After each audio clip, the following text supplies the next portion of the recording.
Welcome back. And one renowned track and field coach has weighed in on the lack of local corporate support for the Jamaica Athletics Administrative Association, JAAAs. As we'll hear in part 2 of this story from Jordan Fort, suggestions have also been made as to how local track and field's governing body can remedy the situation. In part 1 of this story, we heard the views of sports marketing specialist Carol Beckford and sports administrator and agent Dalton Myers on the struggles of the J3s in getting local corporate sponsorship. And veteran coach Glenn Mills has now weighed in on the issue. What I think needs to happen is that the J3 has to come in how it does its thing into the modern times. They need to have improve their public relations. They need a professional person or company to handle their public relations and promotions.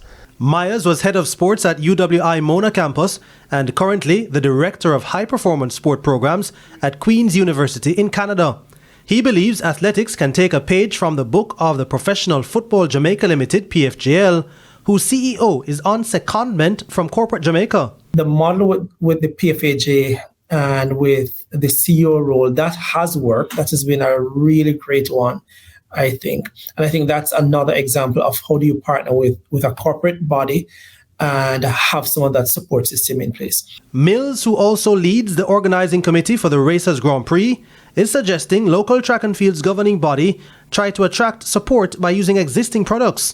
He lamented the lack of sponsorship for many of the meets which follow the Boys and Girls Championships annually. You already know the top juniors, and you have world athletes, Shellyan, Sarika, Oblique, all the top athletes have competed in these meets one time or the other. So if you were to organize the series and promote it, you could get a good sponsor. Mills says the value of such support could also be extended.